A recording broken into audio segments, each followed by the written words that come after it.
Hello everyone, welcome back to our channel this side Sidhi. एंड आज की क्लास में हम आपके क्लास 7th की एनसीईआरटी का यूनिट 3 यानी दिल्ली सल्तनत को स्टार्ट करेंगे। जैसे कि आप सभी जानते हैं कि हमने अभी तक आपके क्लास 6th की एनसीईआरटी को सीरीज़ को कंप्लीट कर लिया। हमने क्लास 7th की एनसीईआरटी को स्टार्ट किया, जिसमें अभी तक हमने आपके साथ यूनिट फर्स्ट और यूनिट सेकंड को डिस्कस कर लिया। अगर आपने वो सारी वीडियोज़ नहीं देखी है तो उसकी प्लेलिस्ट का लिंक आपको डिस्क्रिप्शन बॉक्स में मिल जाएगा। आज हम आपके बात करेंगे मेडिएवल हिस्ट्री का सबसे मोस्ट इंपॉर्टेंट टॉपिक दिल्ली सल्तनत। तो जैसे कि आप सभी जानते हैं, आपके कोई भी एग्जाम हो, कोई भी कॉम्पिटेटिव एंट्रेंस टीचिंग एग्जाम, हर एक एग्जाम में दिल्ली सल्तनत से क्वेश्चन आए ऐसा हो ही नहीं सकता। तो यहाँ से सबसे पहले दिल्ली सल्तनत से आपकी जो बेसिक नॉलेज है वो आपकी एनसीईआरटी से ही क्लियर होगी। तो चलिए स्टार्ट करते हैं। अब जानते हैं कि दिल्ली सल्तनत के बारे में हमें क्या क्या पॉइंट्स पता होने चाहिए। देखो, जैसे कि अगर आप देखोगे कि हमारी दिल्ली सल्तनत की शुरुआत जो आपकी मानी जाती है, वो बोला जाता है कि इसकी शुरुआत 1206 ईस्वी में हुई थी। ठीक है, और कब तक ये डायनेस्टी चली थी? 1526 ईस्वी तक इसकी एंड आपको देखने को मिलता है।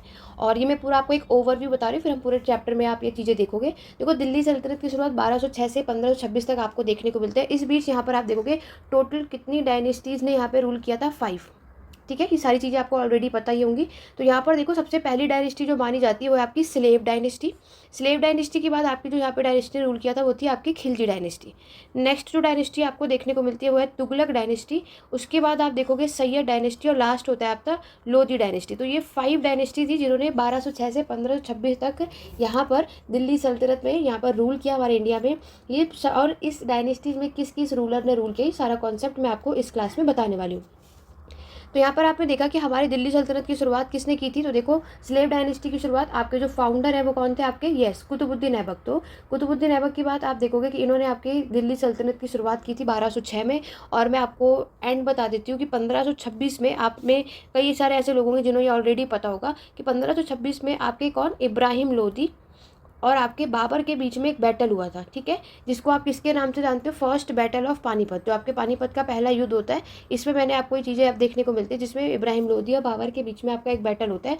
ऑब्वियस है कि जो ये युद्ध होता है वो कौन जीत जाता है? बाबर। तो बाबर ने यहीं पर आपके 1526 में मुगल साम्राज्य की शुरुआत की थी, जो कि आपका नेक्स्ट चैप्टर में यूनिट 4 में हम डिस्कस करेंगे।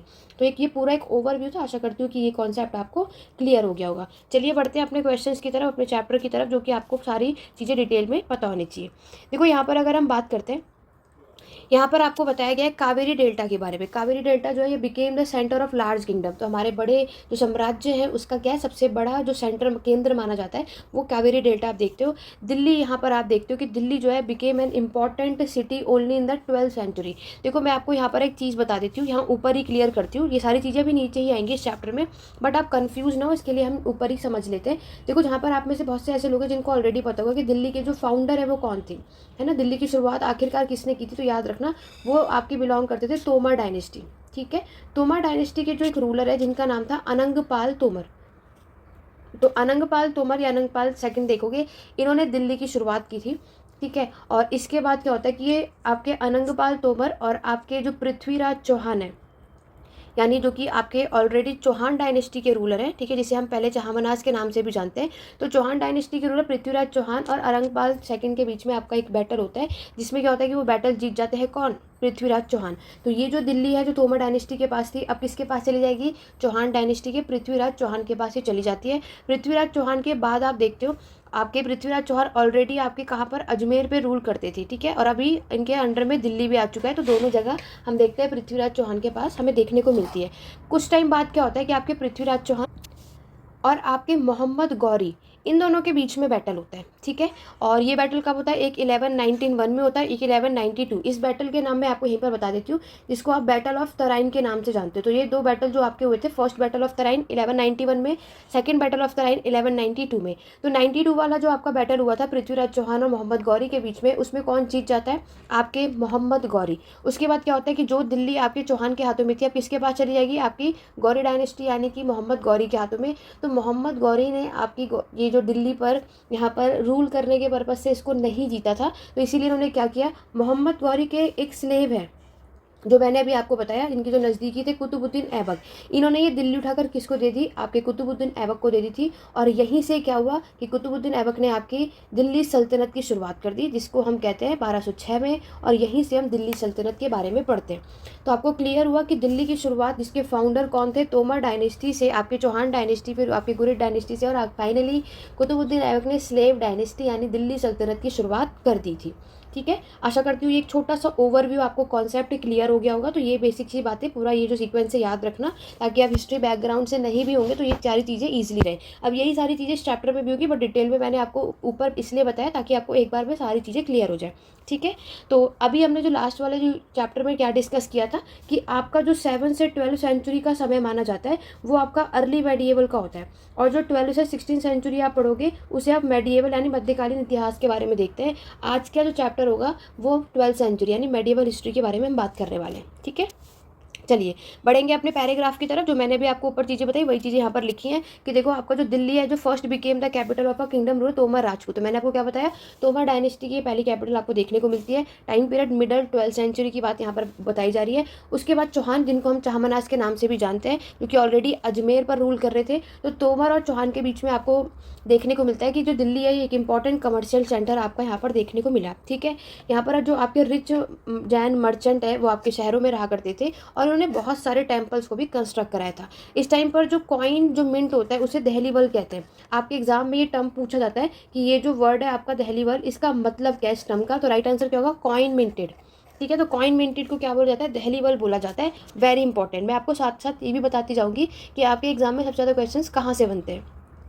वैसे यहाँ पर जितनी भी चीज़ें मैंने हाईलाइट कर रखी है सब आपके एग्जाम पॉइंट ऑफ व्यू से इंपॉर्टेंट है, क्योंकि आपको पता है वन वर्ड के अलावा आपके स्टेटमेंट वाइज क्वेश्चन भी एग्जाम में पूछे जाते हैं। नेक्स्ट पैराग्राफ में बताया जा रहा है कि हमारे दिल्ली का जो ट्रांसफॉर्मेशन है into a capital that control vast area. तो धीरे धीरे इसका कंट्रोल कैसे, आपने देखा तोमर डायनेस्टी से चौहान डायनेस्टी, फिर आपके मोहम्मद गौरी, फिर कुतुबुद्दीन ऐबक, यानी जिन्होंने आपकी दिल्ली सल्तनत की शुरुआत की थी। ठीक है, और अभी मैंने आपको बताया कि टोटल कितनी 5 डायनेस्टीज़ ने आपके यहाँ रूल किया है। दिल्ली सल्तनत ने अपने समय पर बहुत सारी चीज़ें बिल्ड करवाई थी, और जैसे कि आप देखोगे कि यहाँ पर ये 5 डायनेस्टी आपको देखने को मिलती है, और यहाँ पर इन्होंने बहुत सारी चीज़ें कंस्ट्रक्ट कराई थी, लाइक आपकी सिकरी हुए, ठीक है, फतेहपुर सिकरी, दहली ए कुन्हा, और आपके जहाँपना। तो ये सारी चीज़ें आप देखोगे मैप में भी, मैं आपको क्लियर कर देती हूँ। तो ये रहा आपका मैप, जिसमें आप देखोगे तुगलकाबाद ये रहा है ना, और कुतुब मीनार आपको यहाँ देखने को मिलता है, दहली वाल कुना ये देखोगे। तो ये सारी चीज़ें, ये सारा जो एरिया वो आपका हौज खास का आप देख सकते हो। ठीक है, तो फिरोजाबाद भी आप यहाँ पर देख सकते हो। तो ये सारी चीज़ें आपको याद रखनी। तो ओवरऑल मैंने भी आपको क्या बताया, दिल्ली सल्तनत की शुरुआत 1206 से 1526 तक, और ये 5 डायनेस्टीज़ ने यहाँ पर रूल किया था। ठीक है, चलिए आगे बढ़ेंगे। तो वही चीज़ यहाँ पर आपके इस पूरे इमेज में आप देख सकते हो। राजपूत डायनेस्टी की शुरुआत हम देखते हैं, तो अनंगपाल तोमर आप देखोगे, जिनका टाइम पीरियड यहाँ पर मेंशन है। आपको ये क्रोनॉजिकल ऑर्डर में याद होनी चाहिए, एग्जाम में पूछा जाता है। उसके बाद पृथ्वीराज चौहान मैंने आपको बताया, जिनका टाइम पीरियड ये माना जाता है। 1192 में मैंने आपको बताया कि यहाँ पर जो आपका सेकंड बैटल ऑफ तराइन हुआ था, जिसमें मोहम्मद गौरी के साथ, उसके बाद पृथ्वीराज चौहान की मृत्यु हो जाती है, उनका काम खत्म हो जाता है। फिर शुरुआत होती है आपकी दिल्ली सल्तनत की, जिसमें से आपने पहले देखा ही कि कुतुबुद्दीन ऐबक ने 1206 में अपने साम्राज्य यानी स्लेव डायनेस्टी की शुरुआत करी। फिर उसमें इल्तुतमिश, रजिया सुल्तान, गयासुद्दीन बलबन, ये सारे सुल्तानों ने रूल किया। नेक्स्ट जो डायनेस्टी थी वो थी आपकी खिलजी डायनेस्टी, जो कि आपकी जलालुद्दीन खिलजी, आपके अलाउद्दीन खिलजी आप देखते हो। उसके बाद तुगलक डायनेस्टी के इंपॉर्टेंट रूलर आप देखोगे, गयासुद्दीन तुगलक, मोहम्मद बिन तुगलक, फिरोज शाह तुगलक। सैयद खान में खिजर खान आप देखते हो, बहुत सारे लोग आते हैं। लोधी डायनेस्टी में बहलोल लोधी आपके, देन फिर आते हैं सिकंदर लोधी। ठीक है, और लास्ट होते हैं आपके इब्राहिम लोधी। तो ये तीनों रूलर थे, और लास्ट रूलर आपको पता ही है कि फिर आपके बाबर के साथ इब्राहिम लोधी का यहाँ बैटल होता है, फर्स्ट बैटल ऑफ पानीपत। उसके बाद दिल्ली सल्तनत का यहाँ पर डिक्लाइन यानी एंड हो जाता है, पतन हो जाता है। उसके बाद आपके मुगल साम्राज्य की शुरुआत होती है। तो ये क्रोनॉजिकल ऑर्डर में आपको याद होनी चाहिए ये सारी बातें। अब आगे बढ़ेंगे। नेक्स्ट हम बात करेंगे कि किस तरीके से हम फाइंडिंग अबाउट द दिल्ली सल्तनत को हम यहाँ पर कैसे फाउंड आउट किया गया। देखो, हमें बहुत सारे कुछ इंस्क्रिप्शन देखने को मिलते हैं, है ना, आपके अभिलेख, कॉइन, सिक्के, आर्किटेक्चर आप देखोगे, जो कि हमें बहुत सारी इंफॉर्मेशन प्रोवाइड करते हैं। यहाँ पर जो आपके तारीख जो वर्ड है ये एक सिंगुलर है, त्वारिख आप इसे प्लूरल में बोलते हो, जो कि आपके किस में रिटर्न लिखा गया है, पर्शियन में। एग्जाम में पर्शियन, संस्कृत, अरेबिक, फारसी कुछ भी लिखेंगे तो याद रखना कि ये किस में लिखी गई है, आपके पर्शियन यानी फारसी भाषा में। ये वो भाषा होती है the language of administration under the Delhi सल्तनत, यानी दिल्ली सल्तनत के प्रशासन में फारसी भाषा में आपको सारे टेस्ट देखने को मिलते हैं। ठीक है, पर्शियन के साथ अरेबिक भी होती है, बट ये चीज़ ज़्यादा देखोगे। फिर ये जो इमेज आपको नज़र आ रही है, इसमें क्या है, ये 4 स्टेजेस हैं आपके मैन्युस्क्रिप्ट पांडुलिपि बनाने का। सबसे पहले क्या है, आपके पेपर को प्रिपेयर किया जाता है, फिर राइटिंग द टेस्ट, फिर उसमें जो भी टेस्ट लिखना होता है वो सारी बातें आप देखोगे। तो इस इमेज में आप क्या देख रहे हो कि ये पेपर तैयार कर रहे हैं, ये आपकी राइटिंग लिख रहे हैं। Melting gold to highlight important word and passage, तो ये क्या कर रहे हैं, गोल्ड को मेल्ट कर रहे हैं ताकि जो भी चीज़ें यहाँ लिखी गई हैं, जो इसमें इंपॉर्टेंट वर्ड होता है, पैसेज होगा, उसको हाईलाइट किया जाए और लास्ट में इसको बाइंडिंग किया जाए। तो ये काम यहाँ पे कर रहे हैं। तो ये चीज़ें आपको पता होनी चाहिए, क्योंकि एग्जाम में कभी कभी मैन्युस्क्रिप्ट बनाने के जो स्टेजेस हैं ये आपको ऊपर नीचे करके पूछ लेते हैं, तो आपको सीक्वेंस में पता होना चाहिए ताकि आप इसको क्रोनोलॉजिकल ऑर्डर में अरेंज कर सको। तो ये सारी चीज़ें भी इंपॉर्टेंट होती है हमारे एग्जाम के लिए, ठीक है, क्योंकि कई बार हम स्किप करते हैं और हमें लगता है ये थोड़े पूछा जाएगा, बट कहीं से कुछ भी पूछा जा सकता है। उसके बाद नेक्स्ट है आपके जो ऑथर है त्वारिख के, were learned men, secretaries, administrator, poet, आपके कोर्टियर, ये सब आप इसमें देखोगे, ठीक है, जो कि सब के सब हमारे प्रशासन के लिए इंपॉर्टेंट है। अब बात करेंगे आपके नेक्स्ट बॉक्स की, तो ये भी एक इंपॉर्टेंट बॉक्स है आपके एग्जाम के लिए। तो याद रखना, आपको यहाँ पर पूछा है क्या, फ़क्रे मुदाबिर। फ़क्रे मुदाबिर ने आपकी बुक लिखी थी, आपकी बुक का क्या नाम है, द सर्कल ऑफ जस्टिस। इसका मतलब क्या होता है, ये कब लिखा था, 13th सेंचुरी में, याद रखना। और इसका मतलब है कि किंग जो है वो बिना सैनिक के यहाँ पर सर्वाइव नहीं कर सकता है, और soldiers can not live without salary. और आपको पता है जो सैनिक है वो सैलरी के बगैर नहीं रह सकते। Salaries come from the revenue collected from peasant, तो सैलरी कहाँ से आती थी, जो भी रेवेन्यू, जो भी राजस्व जो यहाँ पर कलेक्ट किए जाते थे किसानों से, उसी से आपके सैनिकों को सैलरी प्रोवाइड होती थी। लेकिन कभी कभी क्या होता है कि हमारे जो किसान है वो रेवेन्यू जो है पे कर पाते थे, can pay revenue only when they and prosperous and happy, लेकिन वो कब पे कर पाते जब अच्छे थे, खुश थे। लेकिन कभी कभी, और इसके बाद हम क्या देखते हैं, this happen when the king promote justice and honest government. तो ये इस कारण आप क्या देखते हो, जब होता है जब राजा आपके इंसाफ को प्रमोट करता है, ऑनेस्ट गवर्नमेंट को, ठीक है। तो overall exam point of view से याद रखना, circle of justice is written by Fakhre Mudabbir in 13th century में। और अ किंग, यहाँ पर जो लाइन बताएगी इसका मतलब क्या है कि राजा जो है वो बिना सैनिक के सर्वाइव नहीं कर सकता। इस बॉक्स के लिए ये मेन इंपॉर्टेंट है। नेक्स्ट स्लाइड पर चलते हैं। ये पैराग्राफ भी बहुत इंपॉर्टेंट है, यहाँ से कई बार आपके एग्जाम में क्वेश्चंस पूछे भी जा चुके हैं और बने भी गए हैं। यहाँ पर आपको क्या बताया जा रहा है कि आपके जो ऑथर है त्वारिख से रिलेटेड, वो आपको बताया जा रहा है कि वो कहाँ पर रहते हैं, लिव्ड इन सिटीज़, मेनली आपके दिल्ली में रहते थे, हार्डली एवर इन विलेजेस। तो याद रखना, जो त्वारिख की जो ऑथर थे, ये लोग क्या बताने चाह रहे हैं कि ये लोग आपके शहरों में रहते थे, गांव में बहुत ही मुश्किल से रहा करते थे। आपके एग्जाम में इसको अपोजिट कर दिया जाता है, ठीक है। यहाँ सिटी की जगह विलेज मेंशन कर देंगे और विलेज की जगह सिटी मेंशन कर देते हैं, ठीक है। शहर को गाँव, गाँव को शहर मेंशन करेंगे, तो इस बात का ध्यान रखना है। नेक्स्ट जो इंपॉर्टेंट है वो क्या है, they often wrote their histories for sultan in the hope of rich reward. तो यहाँ पर क्या होता है कि ये लोग जो भी हिस्ट्री, इतिहास लिखते हैं आपके सुल्तान से रिलेटेड, उन्हें इस आशा में लिखते हैं कि उन्हें अच्छा खासा पुरस्कार मिलेगा, रिवॉर्ड मिलेगा, इसीलिए ये लोग लिखते हैं, ठीक है। तो यहाँ पर आपके एग्जाम में क्या आएगा, नॉट वर्ड ऐड कर देंगे कि नहीं, कि ये लोग जो चीज़ें लिखते हैं वो रिवॉर्ड के पर्पज से नहीं लिखते हैं। तो इसलिए आपकी स्टेटमेंट को इस तरीके से चेंज किया जाता है एग्जाम में, लेकिन आपको इन बातों का ध्यान रखना है। These authors advise ruler on the need to preserve an ideal social order based on birth right and gender distinction, their idea were not share by everybody. तो ये आइडिया राजा को शेयर किया जाता था, और जो आइडिया यहाँ पर शेयर होता है तो ये हर कोई शेयर नहीं कर सकता था। तो यहाँ पर आपकी स्टेटमेंट को नॉट हटा देंगे और लिख देंगे their ideas were share by everybody. तो यहाँ पर आपको क्या याद रखना है, ये आइडिया हर एक के साथ शेयर नहीं किया जाता। तो ये वाला पैराग्राफ आपके हर एक एग्जाम के लिए बहुत ज़्यादा हेल्पफुल है, याद रखना। क्वेश्चन किस तरीके से घुमाकर पूछते हैं ये भी मैंने आपको यहाँ पर बता दिया। साइड में आपको बर्थ राइट और जेंडर डिस्टेंस का मतलब बताया। बर्थ राइट आपके जो जन्म सिद्ध अधिकार जो होता है उसके बारे में बताया गया है, और जो जेंडर डिस्टेंस है आपको पता है जो किसके बेस पर होता है, सोशल और बायोलॉजिकल, आपके सामाजिक और जैविक में जो हमें अंतर देखने को मिलता है, मैन और वुमेन हम जो भी है उसके अकॉर्डिंग। और आपको पता है मैन को आपके वुमेन से सुपीरियर माना जाता है या रखा जाता है, ठीक है।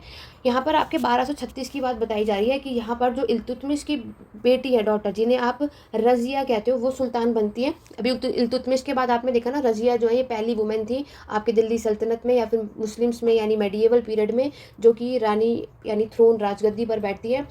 यहाँ पर मिनाज सिराज याद रखना, आपके एग्जाम में यहाँ से भी क्वेश्चन आता है। मिनाज और सिराज जो है वो बिल्कुल भी नहीं मानते थे। इन्होंने क्या कहा कि she was more able and qualified than her और ब्रदर। तो देखो मिनाज सिराज के अकॉर्डिंग क्या था कि रजिया सुल्तान जो है अपने बाकी के जितने भाई हैं उनके मुकाबले बहुत ही ज़्यादा इस राजगद्दी पर बैठने के लायक है और क्वालिफाइड है। ये चीज़ इन्होंने यहाँ पर बोली। एग्जाम में यहाँ पर नॉट वर्ड ऐड कर देंगे, नॉट नहीं होगा, ये मानते थे, इस बात से एग्री करते थे कि रजिया जो सुल्तान है वो आपके इन सारे भाइयों के कंपैरिजन में एबल और क्वालिफाइड है, ठीक है। तो ये चीज़ हुआ। और 1236 से 1240 तक आप यहाँ पर देखते हो कि रजिया सुल्तान ने रूल किया था और इन्हें राजगद्दी से 1240 में हटा दिया गया था। क्लियर हुआ। अब देखो यहाँ पर मिनाज सिराज ने और क्या क्या बातें आपके रजिया से रिलेटेड कही, उसे समझते।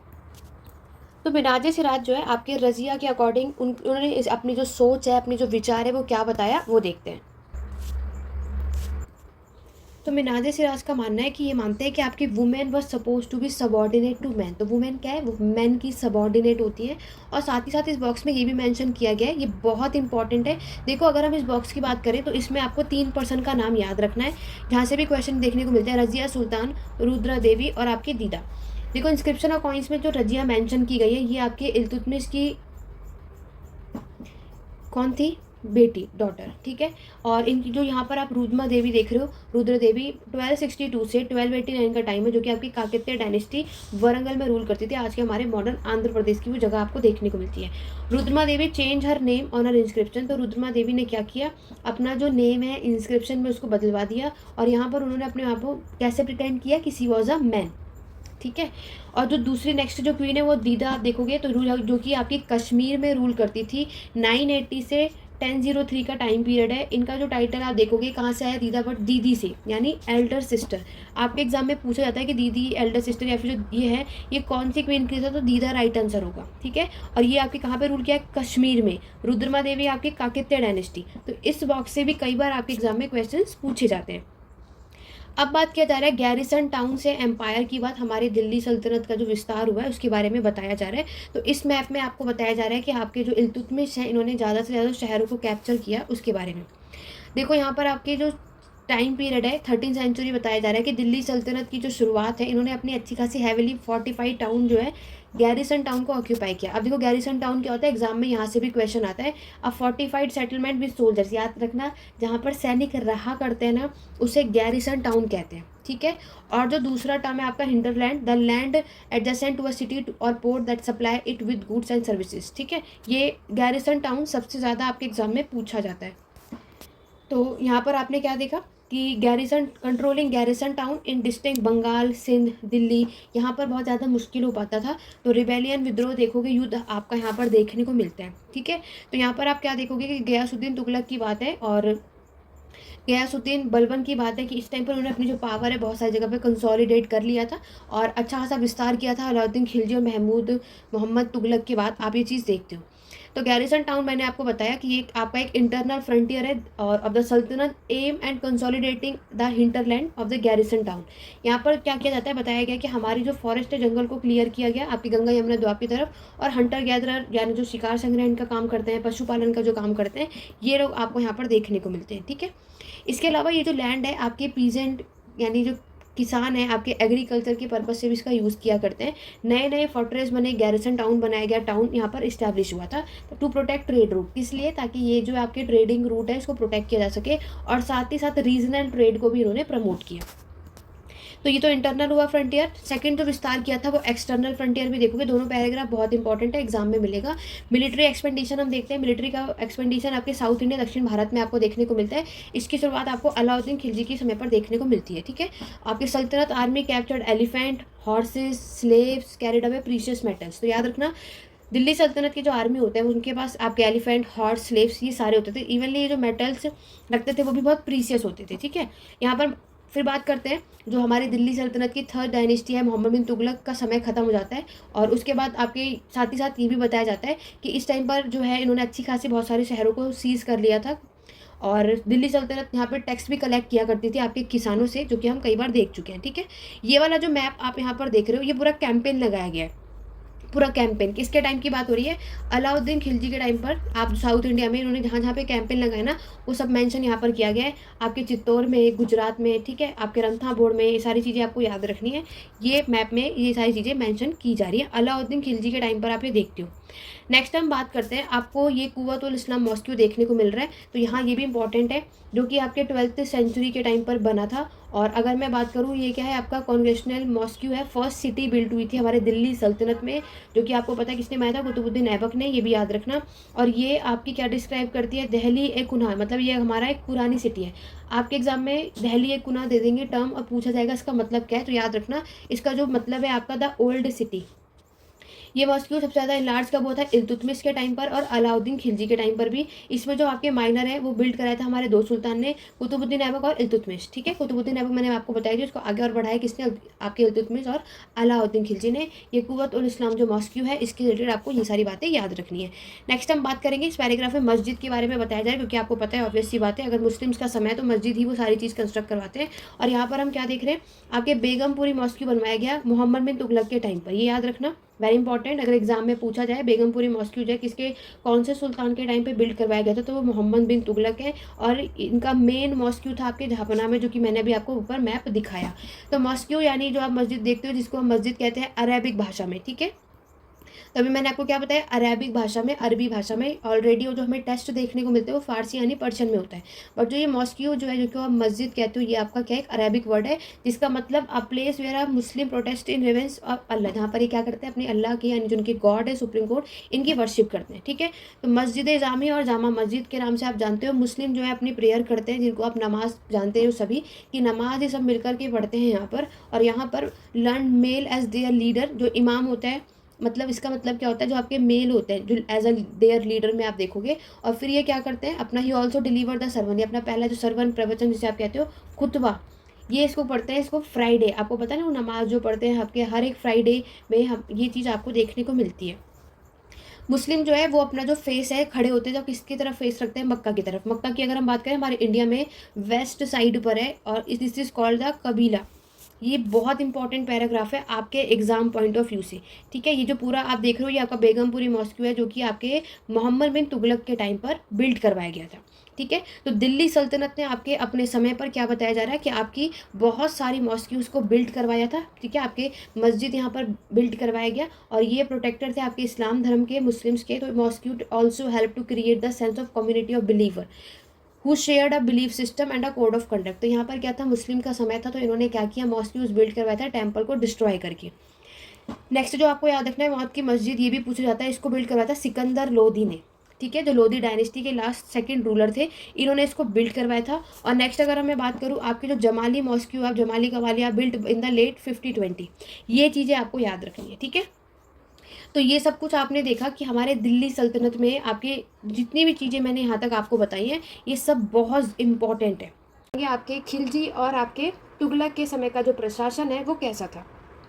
देखो ये वाला बहुत इंपॉर्टेंट है, हमारे एग्जाम में यहाँ से क्वेश्चन आपको देखने को मिलता है। अगर हम बात करते हैं तो देखो हमारे दिल्ली सल्तनत में हमने देखा कि आपकी 5 डायनेस्टीज़ ने यहाँ पर रूल किया था। ठीक है, और दिल्ली सल्तनत में स्पेशली आप इल्तुतमिश को देखोगे, favoured their special slave purchase for military service called बंदगान इन बर्शियन। तो देखो आपसे एग्जाम में बंदगान क्या होता है ये पूछा जाता है।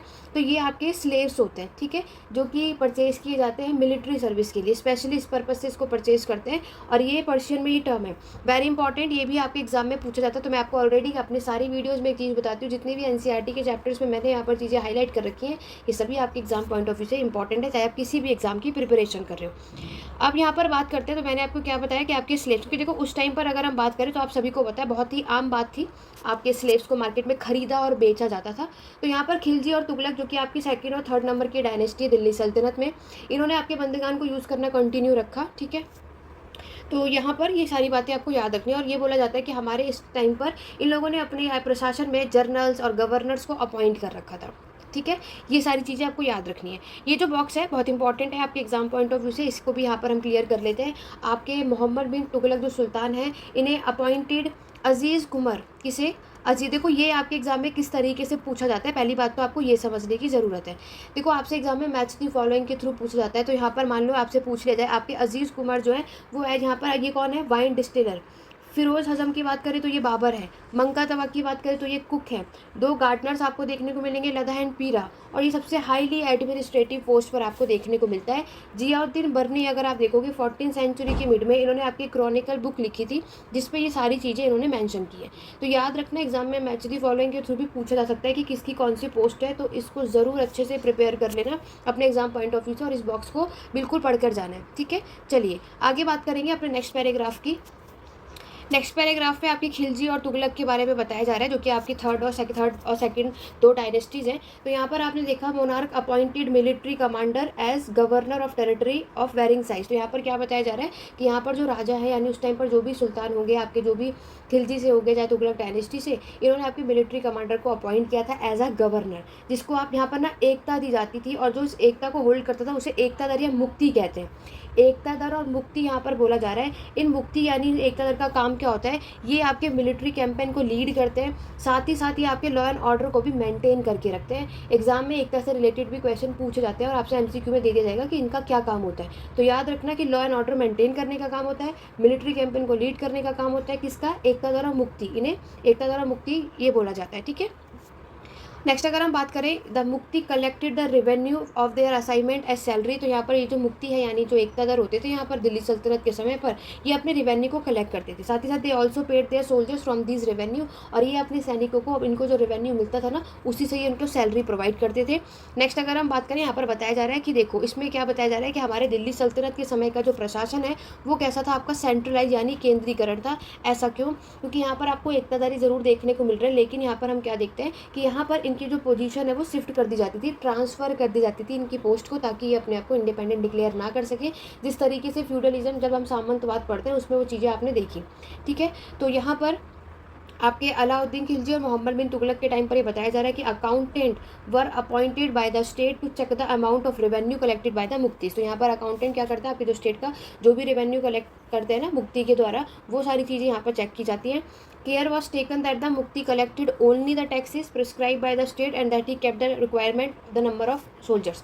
तो यहाँ पर जो आपके एकतादर होते हैं, इनको पूरे जो सारी चीज़ें रेवेन्यू कलेक्ट करने का काम, ये सारा जो पूरा कंट्रोल है वो एकतादर के हाथों में होता था। बट सुल्तानों ने यहाँ पर क्या किया कि ये इनकी जो पोस्ट है इसको यहाँ पर क्या कर देते, ट्रांसफ़र कर देते थे, ताकि ये अपने आप को इंडिपेंडेंट ना डिक्लेयर करे और सुल्तान जो है वो एकतादर के अंडर में रह के काम ना करे। ठीक है, जैसे फ्यूडलिज्म में हम ये चीज़ें देखते हैं। नेक्स्ट आप देखोगे, नेक्स्ट पैराग्राफ में बताया जा रहा है आपके जो सामंत, मैंने आपको बताया ना फ्यूडलिज्म सामंतवाद सिस्टम आप यहाँ देखते हो। अलाउद्दीन खिलजी के टाइम पर हमारा जो स्टेट है brought the assessment and collection of land revenue under it own control.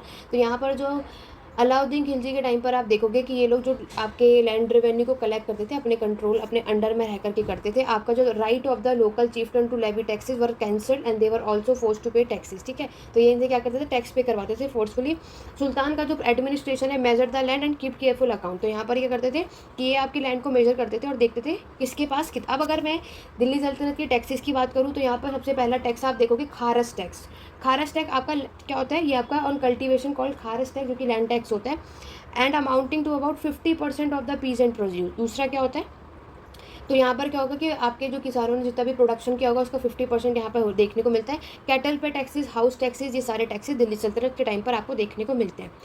अब आगे देखें तो यहाँ पर बहुत इंपॉर्टेंट चीज़ है, याद रखना कि large part of the sub continent remain outside the control of the Delhi सल्तनत। तो यहाँ पर क्या बताया जा रहा है, ये बहुत डिफिकल्ट होगा आपके दिल्ली को, जो बहुत डिस्टिंक्ट प्रोविंस लाइक आपका बंगाल हुआ, बंगाल से आपके पूरा दिल्ली, तो और धीरे धीरे इन्हें साउथ इंडिया को भी एनेक्स करना है। पूरे एंटायर रीजन ने क्या किया, अपने आप को इंडिपेंडेंट डिक्लेयर कर दिया था। ठीक है, यहाँ पर आपके बताया जा रहा है जो हमारा गैंगेटिक प्लेन वाला एरिया है वो कैसा था, आपके फॉरेस्टेड एरिया यानी जंगल से भरा जो एक जंगल आप देखते हो ना पूरा पार्ट, वो आपको देखने को मिलता है। अब यहाँ पर क्या बताया जा रहा है कि हमारे अलाउद्दीन खिलजी के टाइम पर, मोहम्मद बिन तुगलक के टाइम पर could force their control in these area but only for a short duration. तो यहाँ पर आपने क्या देखा, एग्जाम में शॉर्ट की जगह लॉन्ग ड्यूरेशन दे देंगे, क्योंकि एग्जाम में स्टेटमेंट वाइज क्वेश्चन पूछा जाता है, तो ये आपको इस तरीके से कंफ्यूज करेंगे कि आप क्वेश्चन सही करते करते भी गलत करके आते हो। तो इसीलिए हम कभी भी कोई भी लाइन को यहाँ पर रीड करते तो आपको इन बातों का ध्यान रखना है कि यहाँ पर उसमें वो किस तरीके के चेंजेस कर सकते हैं। ठीक है, तो शॉर्ट ड्यूरेशन है, not a long duration. Next जो हमारा एक बॉक्स है इसमें आपके चीफ्टन एंड देयर फोर्टिफिकेशन के बारे में बताया, इबन बतूतर के बारे में बताया, जो कि 14th सेंचुरी में, ये आपके मोरक्को के ट्रैवलर हैं, याद रखना। आपके इन्होंने जो बुक लिखी थी वो लिखी थी आपके रेहला, और ये आपके मोरक्को अफ्रीका से। इन्होंने आपके चीफ्टन और देयर फोर्टिफिकेशन के बारे में एक्सप्लेन किया, तो एग्जाम में पूछा जाएगा कि वो कौन से ट्रैवलर हैं जिन्होंने आपके चीफ्टन और फोर्टिफिकेशन के बारे में एक्सप्लेन किया है। तो राइट आंसर होगा इबन बतूता। ठीक है, चलिए आगे बढ़ेंगे, नेक्स्ट पैराग्राफ की बात करते हैं। यहाँ पर बताया जा रहा है कि Mongols under Genghis Khan invaded Transoxiana, जो कि नॉर्थ ईस्ट ईरान में है। 1219 में यहाँ पर इन्होंने हमला किया था। Delhi sultanate face their onslaught soon after. तो यहाँ पर दिल्ली सल्तनत जो है इतनी सारी प्रॉब्लम को यहाँ पर फेस कर रही थी। तो आप इसमें देखते हो कि आपके जो मंगोल्स थे उन्होंने दिल्ली सल्तनत पर अटैक करना बढ़ा दिया था अलाउद्दीन खिलजी के टाइम पर। याद रखना, अलाउद्दीन खिलजी का जब टाइम पीरियड आपको देखने को मिलता है उस टाइम पर जो मंगोल्स है उनका अटैक जो है वो बढ़ता गया था। ठीक है, उसके बाद मोहम्मद बिन तुगलक के टाइम पर भी हम देखते हैं। तो यहाँ पर आप क्या देखते हो, उनसे प्रोटेक्ट करने के लिए आपकी अच्छी खासी लार्ज स्टैंडिंग आर्मी यहाँ पर रखी गई और एक ह्यूज एडमिनिस्ट्रेटिव को चैलेंज किया, क्योंकि ऑब्वियस अगर सामने वाला आप पर अटैक करेगा तो आपके पास स्टैंडिंग आर्मी अच्छी खासी होनी चाहिए। ये वाले जो बॉक्स है ये बहुत ज़्यादा इंपॉर्टेंट है एग्जाम पॉइंट ऑफ व्यू से। हमें ये देखना है कि अलाउद्दीन खिलजी ने मोहम्मद बिन तुगलक ने आपकी कौन सी पॉलिसी अपनाई जब मंगोल्स यहाँ पर अटैक कर रहे थे। ठीक है, चलिए सबसे पहले हम बात करेंगे आपके अलाउद्दीन खिलजी में। देखो, दिल्ली वॉज अटैक ट्वाइस, यहाँ पर दिल्ली पर अटैक 2 बार किया गया, एक 1299 से 1300 और एक 1302 से 1303। तो इस टाइम पर जो इनका डिफेंसिव मेजर है, अलाउद्दीन खिलजी ने अपनी क्या किया, जो स्टैंडिंग आर्मी है इसको बढ़ा दिया। यहाँ से एग्जाम में क्वेश्चन बनते तो इस बॉक्स को बहुत केयरफुल तरीके से समझना। वहीं अगर मोहम्मद बिन तुगलक की बात करें तो Delhi Sultanat was attack in the early year of Muhammad bin Tughlaq reign, the Mongol army was defeated. तो मंगोल आर्मी क्या हो जाती है, इसमें हार जाती है। Muhammad bin Tughlaq was confident about the strength of his army. तो फिर इससे क्या होता है, मोहम्मद बिन तुगलक को अपनी आर्मी को लेकर के पूरा कॉन्फिडेंस हो जाता है और इसके जो रिसोर्सेज होते हैं to plan an attack on Transoxiana. तो यहाँ पर जो मैंने अभी आपको ऊपर साइड बताई थी, अब इनका प्लान था कि इसको यहाँ पर अटैक करें। He therefore raised a large standing army, यानी कि अगर हम अलाउद्दीन खिलजी, मोहम्मद बिन तुगलक दोनों की बात करते हैं तो इन दोनों ने ही अपनी स्टैंडिंग आर्मी को बढ़ाया था। ठीक है, दोनों में बराबर की बात है। नेक्स्ट है कि अलाउद्दीन खिलजी ने constructed a new garrison town name Sikri for his soldier.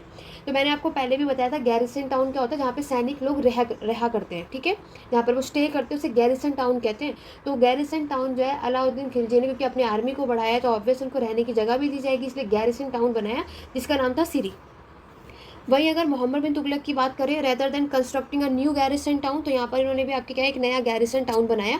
The oldest of the 4 city of Delhi, Dehli i Kuhna was emptied of his residence and is the soldier garrison town there. The residence of old city were sent to the new capital of Daulatabad in his south. ठीक है, तो यहाँ पर आपने क्या देखा कि इन लोगों ने अपनी स्टैंडिंग आर्मी के लिए गैरिसन टाउन को भी कंस्ट्रक्ट करवाया था ताकि वो लोग यहाँ पर रह सके। नेक्स्ट अगर हम बात करते हैं, नेक्स्ट बॉक्स में बताया जा रहा है the soldier had to be fed, this was done through the produce collected as tax from land between the Ganga and Yamuna. तो यमुना और गंगा रिवर के पास जो लैंड थी वहाँ से ये लोग टैक्स कलेक्ट करते थे।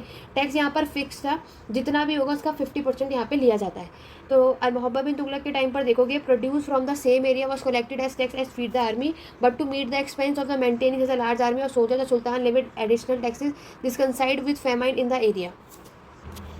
तो इस पैराग्राफ में आपसे क्या बताया जा रहा है कि यहाँ पर आपकी जो सेना है उनको खिलाने के लिए उन्हीं के जो क्षेत्र है, उनका जो एरिया से जो भी हमारा प्रोडक्शन हो रहा है उसी के यहाँ पर ये लोग क्या करते थे, टैक्स को कलेक्ट करते थे। लेकिन इनके पास इतनी बड़ी संख्या में सैनिक को बनाए रखने के खर्च को पूरा करने के लिए जो सुल्तान ने क्या किया, अपना अतिरिक्त जो है ज़्यादातर जो टैक्स है वो लगा दिया था। ठीक है, ये उस क्षेत्र में अकाल के समय भी हुआ, जब फैमाइन आया था ना, तब की बात भी आप यहाँ देख रहे हो। नेक्स्ट पैराग्राफ की अगर हम बात करें तो अलाउद्दीन खिलजी ने क्या किया, the soldier had to be paid, Alauddin choose to pay the soldier salary in cash. तो अलाउद्दीन खिलजी क्या करते हैं, क्योंकि सोल्जर्स ऑब्वियसली यहाँ पर काम कर रहे हैं सैनिक, तो उनको सैलरी भी प्रोवाइड की जाएगी। तो यहाँ पर जो इनको सैलरी प्रोवाइड की जाती थी वो कैश में प्रोवाइड की जाती थी, रेदर देन एकता। एकता मतलब जब हम कोई ग्रांट करते हैं, मान लो लैंड दे रहे हो, काइंड में कह सकते हो, लेकिन अलाउद्दीन खिलजी जो है इनको सैलरी देते हो किसमें देते हैं, कैश में। This soldier would buy their supplies from merchant in Delhi and it was thus feared that merchant would raise their prices। तो इनको इस बात का डर था कि वहाँ के व्यापारी थे वो उस चीज़ों का प्राइस बढ़ा ना दे। To stop this Alauddin control the prices of goods in Delhi. तो इसलिए ये सारी चीज़ें रोकने के लिए अलाउद्दीन खिलजी ने क्या किया, आपके दिल्ली के जो गुड्स के प्राइजेस थे उसको उस पर अपना कंट्रोल बनाया। प्राइजेस वर केयरफुली सर्वे बाय ऑफिसर्स। तो प्राइजेस को यहाँ पर जो वहाँ के ऑफिसर्स थे, जो कि आपके मार्केट के लिए यहाँ पर एडमिनिस्ट्रेशन में ऑफिसर्स को अपॉइंट किया गया था, उसमें यहाँ पर ये केयरफुली जो है वो ऑफिसर सर्वे करते थे प्राइस को लेकर के। And merchant who did not sell at the prescribe rate were finish. तो यहाँ पर जो मर्चेंट है वो अपने उस रेट पर उसको नहीं बेच सकता था कि बढ़ा कर करे। ठीक है, तो नेक्स्ट अगर हम बात करें, मोहम्मद बिन तुगलक ने also paid his soldier cash salary. तो यहाँ पर इन्होंने क्या किया कि मोहम्मद बिन तुगलक ने भी अपने सैनिकों को नकद में यानी कि आपके कैश में सैलरी यानी वेतन भी दिया था। लेकिन यहाँ पर इन्होंने क्या किया, जो आपके प्राइस को कंट्रोल करने की बजाय उसने टोकन करेंसी का यूज़ किया। किसका यूज़ किया, देखो यहाँ पर तो इन्होंने अलाउद्दीन खिलजी ने प्राइस पे कंट्रोल किया, यहाँ पर यही चीज़ मैंने आपको बताई। लेकिन इन्होंने मोहम्मद बिन तुगलक ने प्राइस पे कंट्रोल नहीं किया, टोकन करेंसी का यूज़ किया था इन्होंने, जो कुछ हद तक आज के अगर मैं बात करूँ तो हमारे प्रेजेंट डे में पेपर करेंसी की तरह ही है। लेकिन अगर मैं गोल्ड और से नहीं, ठीक है। यहीं पर अगर but made out of cheap metal, not gold और सिल्वर, बट चीप मेटल से ये बनता था, ना कि सोने चांदी से बनाया जाता था, ये बात बताई जा रही है।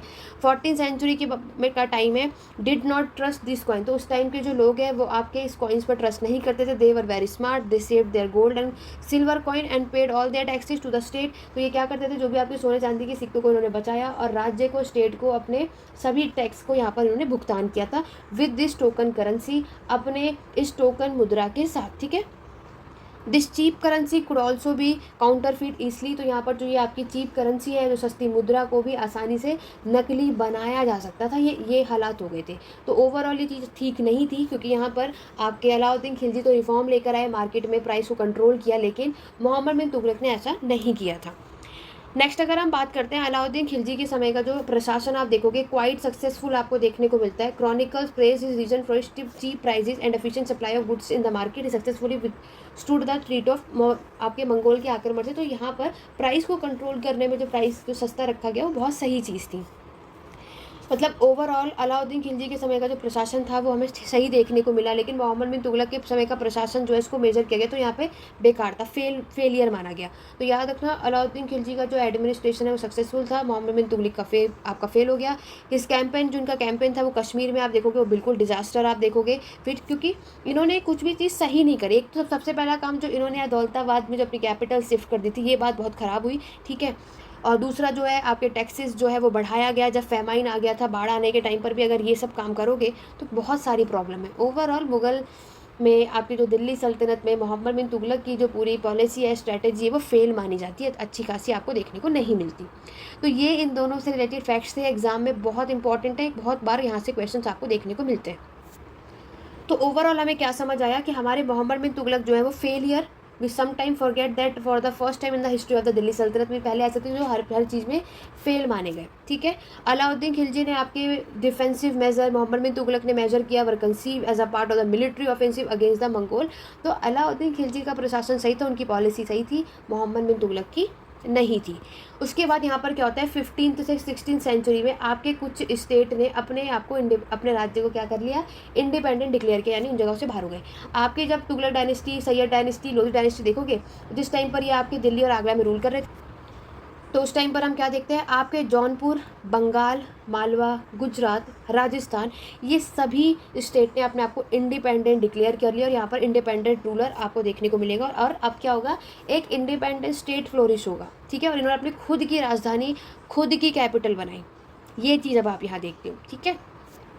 उसके बाद अगर हम मुगल्स पढ़ोगे, अभी जो नेक्स्ट चैप्टर में आपके आएगा मुगल्स के बारे में, तो यहाँ पर क्या होता है, शेरशाह सूरी जो है इनका टाइम पीरियड 1540 से 1545 आप देखते हो। तो यहाँ पर हम क्या देखते हैं कि इन्होंने भी अपनी खुद की एक डायनेस्टी इस्टेब्लिश की थी, जिसे हम सुर डायनेस्टी के नाम से जानते हैं।